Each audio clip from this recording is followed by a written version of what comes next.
My name is Piero Papa. I'm 63 from Canada. Before I was in the most pain I've ever experienced in my life. I'm very active, and to manage that pain, I needed to take a lot of painkillers, a lot of anti-inflammatories, and I did that for approximately 6 months to discover that I needed microscopic surgery. At that point, I needed to do something. I could not wait in my country for a 3-hour procedure. I was admitted in the morning. I was given a full scan, stuff we don't do back home. The MRI was 3 times longer than back home. The care of attention was, the word I use, if it's perfect, is called impeccable. Absolutely. I was prepped.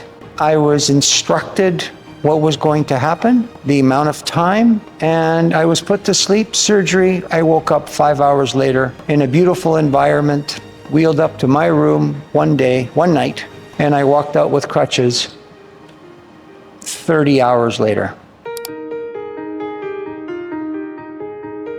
The treatment from the time I came in to the time I left, and then the follow-up, come back after 4 days and analyze and check the stitches, and again it was impeccable, flawless.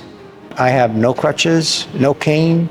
I have full range, and I'm not kidding when I say this. I probably have more range in my operated hip than I have in my non-operated.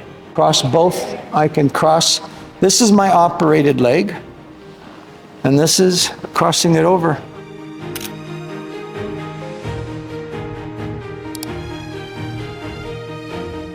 I would hand deliver them here, take by the hand and bring them to the hospital, personally.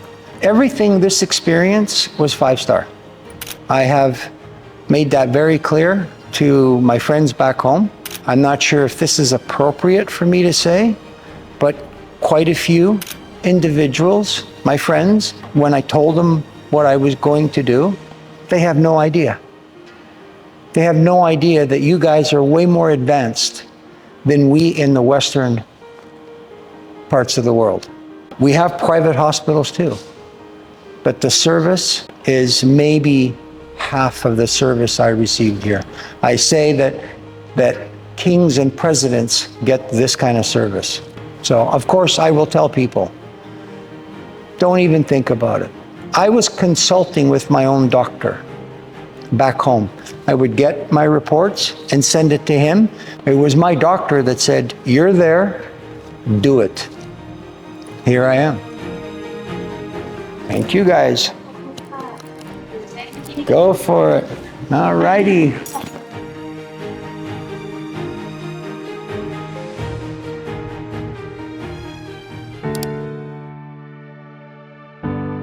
This patient come in with the pain in the hip for nearly a year. The pain starts when he sit long enough or bend his hip for any activities. And we examined him and found that he has impingement condition.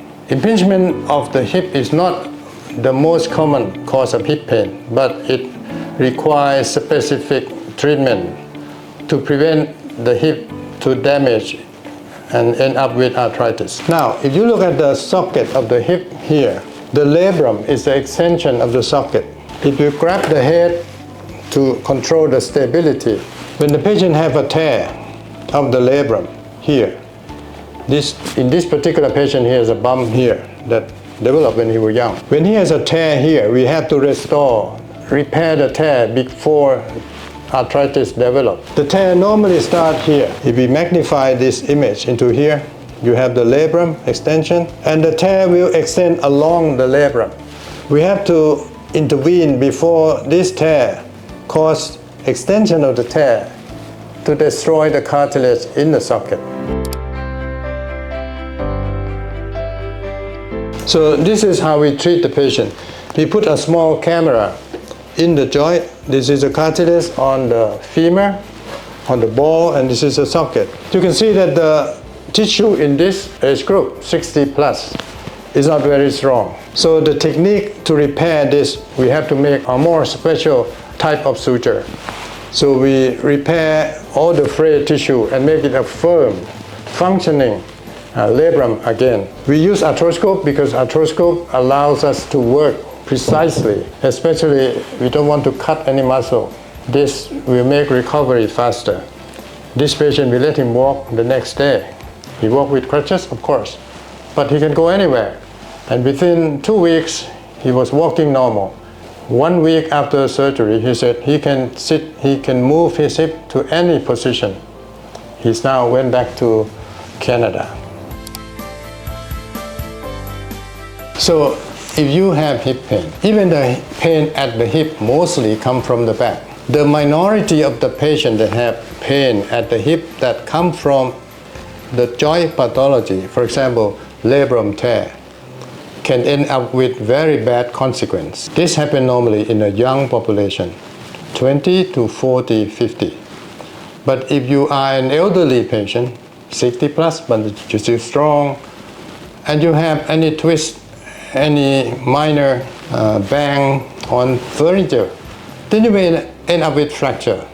So you have to make sure that this is not the case in your hip pain. So please come to us and let us check and live with the hip strong, with good muscle, enjoy life.